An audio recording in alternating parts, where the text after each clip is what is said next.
새벽 3시. 내일 중요한 회의가 있는데 잠이 안 옵니다. 양을 세어봐도 명상 앱을 켜봐도 아무 소용없어요. 이 매트리스로 인생 바뀜. 마우스 테이핑 꼭 해보세요. 15파운드 무게 담요 강추. CBD 오일이 답이다. 틱톡, 인스타, 유튜브에는 온통 수면 꿀팁 천지입니다. 전 세계 수면 산업 규모는 연간 100조 원에 달합니다. 하지만 불면증 환자는 계속 증가 중이지요. 수면 사업은 매년 20%씩 성장하는 엄청난 시장입니다.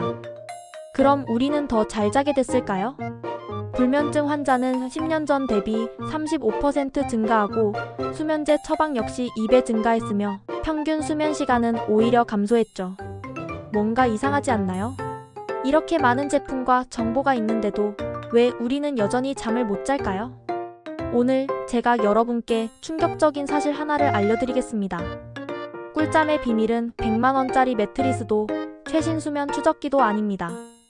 과학이 밝혀낸 진짜 답은 훨씬 단순합니다. 하버드 의대 수면 전문가 찰스 차이슬러 박사는 이렇게 말합니다. 우리는 수면을 구매하려 하지만 수면은 우리 몸의 자연스러운 리듬입니다. 문제는 제품이 아니라 우리가 그 리듬을 얼마나 망가뜨리고 있는가죠. 인류는 수백만 년 동안 해가 뜨면 깨고 해가 지면 잠들었습니다. 우리 몸의 모든 세포는 이 리듬에 맞춰져 있어요. 이걸 서카디안 리듬, 생체시계라고 부릅니다. 놀랍게도 우리 몸의 거의 모든 장기가 자기만의 시계를 가지고 있어요. 뇌는 아침 6시에서 9시 사이에 각성 호르몬 코르티솔이 최고치가 됩니다. 또 저녁 9시에서 11시 사이에는 수면 호르몬인 멜라토닌이 분비되기 시작하지요. 간은 낮에 에너지 대사가 활발하고 밤에는 해독과 재생 모드로 들어갑니다. 장은 아침에서 점심까지는 소화 능력이 최고이지만 저녁에서 밤 사이에는 소화 능력이 급감합니다. 이 시계들은 서로 정교하게 연결돼 있습니다. 그런데 현대 사회는 이 시계들을 매일 매시간 교란하고 있어요. 2017년 노벨 생리학상은 바로 이 서카디안 리듬 연구자들에게 돌아갔습니다. 그만큼 중요하다는 거죠. 주요 연구 결과는 다음과 같습니다. 리듬 교란 시 당뇨병 위험 2배 증가, 심혈관 질환 위험 1.5배 증가, 우울증 발병률 3배 증가, 특정 암 발생 위험 증가, 평균 수명 단축. 더 충격적인 건 이런 영향이 단 며칠 만에도 나타난다는 겁니다. 건강한 젊은이들을 일주일만 불규칙하게 재운 실험이 있었어요. 결과는 인슐린 저항성이 당뇨병 전 단계까지 증가하고 염증 지표는 상승하며 식욕 조절 호르몬 불균형으로 식욕이 폭발하거나 감소할 뿐만 아니라 집중력까지 저하되었습니다. 단 일주일 만에 이런 변화가 나타났어요. 만약 이게 수년간 지속된다면 좋은 소식은 이 모든 게 되돌릴 수 있다는 겁니다. 그 방법을 지금부터 알려드릴게요. 첫 번째 비밀은 너무 단순해서 오히려 무시당하곤 합니다. 바로 밝은 낮과 어두운 밤이죠. 너무 당연하다고요? 그런데 우리는 정반대로 살고 있어요. 우리가 생각하는 밝음은 다음과 같습니다. 실내 조명 250럭스, 사무실 조명 500럭스, 매우 밝은 실내 1000럭스. 하지만 실제 자연광은 다음과 같죠. 흐린 날 야외 1만 럭스, 맑은 날 그늘 2만 5천 럭스, 직사광선 10만 럭스. 차이가 최대 100배. 우리 눈 안쪽 깊숙한 곳에는 특별한 세포가 있어요. 이게 빛의 양을 감지해서 뇌에 신호를 보냅니다. 지금은 낮이니 깨어있어. 또는 밤이니 잠잘 준비해. 라고요. 그런데 실내 조명은 너무 약해서 우리 뇌를 제대로 깨우지 못합니다. 그래서 오전 내내 졸리고 카페인에 의존하게 되는 거죠. 반대로 밤에는 어떤가요? 실내 조명, TV, 스마트폰. 밤인데도 계속 빛에 노출됩니다. 특히 청색광은 멜라토닌 분비를 최대 50%까지 억제해요. 그럼 어떻게 해야 할까요? 1. 기상 후 15분 안에 밖으로. 잠에서 깬 직후가 가장 중요해요. 15분만 햇빛을 쬐어도 뇌가 아침이구나 하고 인식합니다. 흐린 날이어도 괜찮아요. 실내보다 여전히 10배 이상 밝으니까요. 2. 점심시간 짧은 산책. 점심 먹고 10-15분만 밖에서 걸어보세요. 오후 졸음이 확 줄어듭니다. 그리고 창가 자리를 활용하세요. 3. 해 지고 2-3시간 후부터 조명 줄이기. 갑자기 캄캄하게 할 필요는 없어요. 점진적으로 줄이세요. 천장 조명 대신 스탠드, 간접 조명을 활용하는 거죠. 4. 주황색, 붉은색 조명 사용. 청색광이 문제라면 반대색을 쓰면 되죠. 주황색이나 붉은색 조명은 멜라토닌 분비를 거의 억제하지 않아요.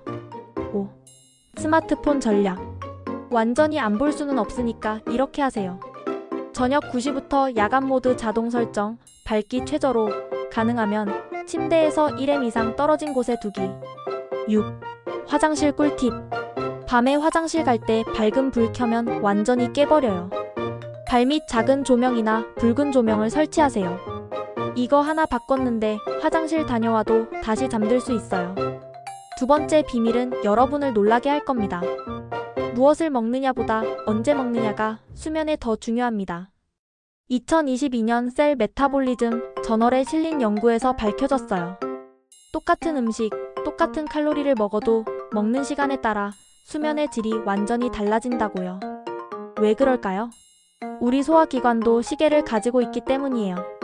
밤 11시에 라면을 먹으면 어떻게 될까요?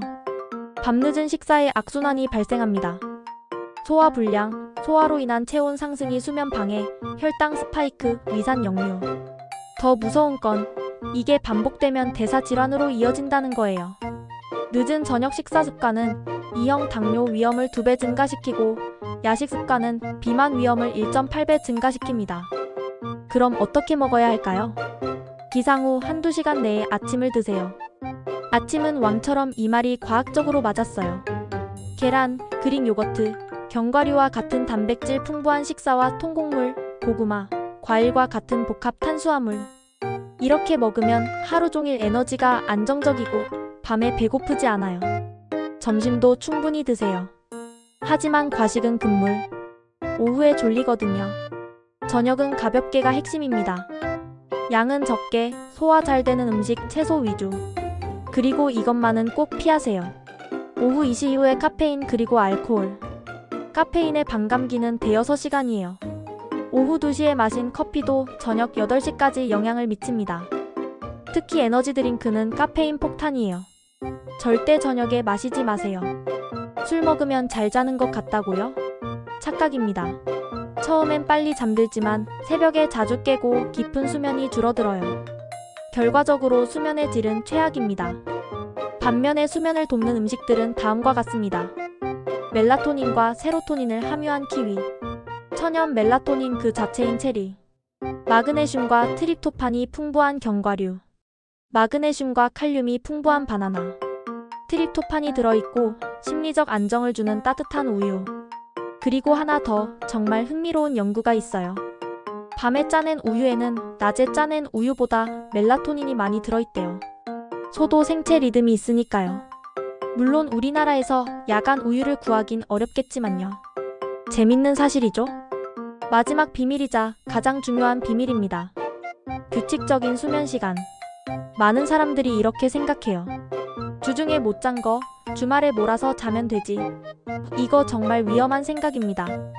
2019년 유럽 심장 저널에 실린 대규모 연구에서 밝혀졌어요. 수면이 불규칙적일수록 심혈관 질환 위험도와 사망 위험이 30% 가까이 증가한다는 사실입니다.